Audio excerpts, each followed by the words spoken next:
The statistics cannot capture the sound of a world dying.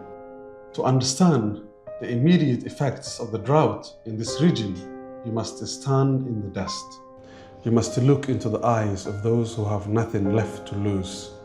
Just 20 kilometers from Dhusamareb, the state capital, isolation is a death sentence. The roads have dissolved into deep sand pits. Water tracks are swallowed by the earth, forced to bleed their precious cargo into the dust just to escape. The drought does not discriminate, but it punishes the fragile first. In Bir Abdi Farah, I saw the true face of this catastrophe. I saw the elderly and the young completely broken by hunger and thirst. Children unable to stand on their own feet lay in the dust beside emaciated livestock animals that also need helping hands just to stand on their own four legs. Human and animal life mirrored one another in the sand. In Jolas, just about 25 kilometers from Dhusamareb, I found pots on fire, just cooking plain water to keep children's hope alive. Families who once owned hundreds of sheep and goats now sit beside cold hearts. They keep the empty pots on stones to give their children a fragile illusion of hope and to preserve their dignity. It's a quiet, devastating resilience. At the school in Inamet, the classroom is the blazing sun. Children study under the skeleton of a dead acacia tree.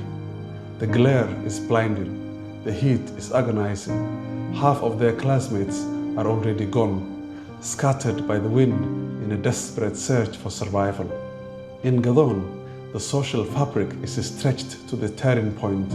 Families with nothing else are hosting 5 or more other families who have even less.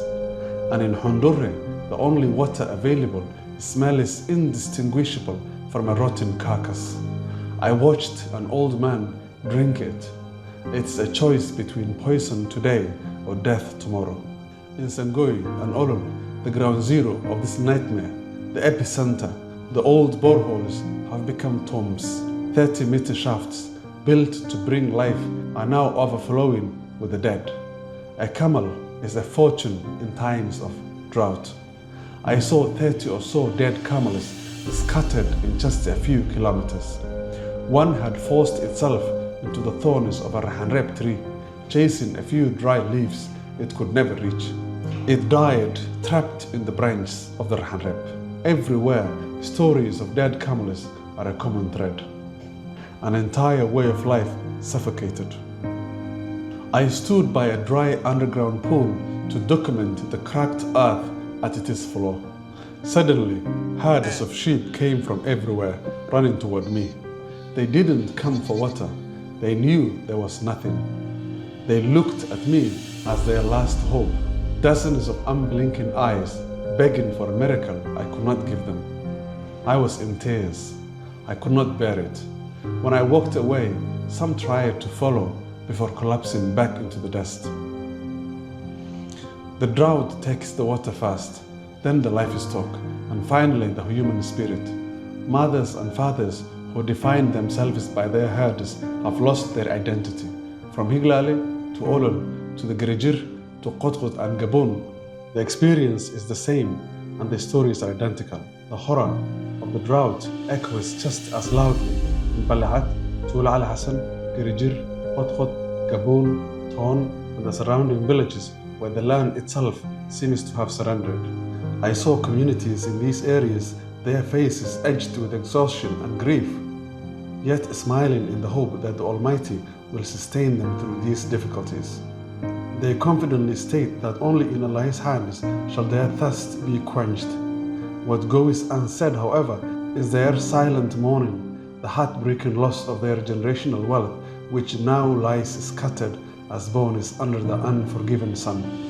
Here, survival is not a given, but an agonizing daily battle against nature's wrath. In Girijir and Qotqot, the mind is breaking alongside the body. Yet, across the land, water tracks cost from $40 to $500, depending on the distance and the state of the road. It is a ransom these communities cannot afford to pay.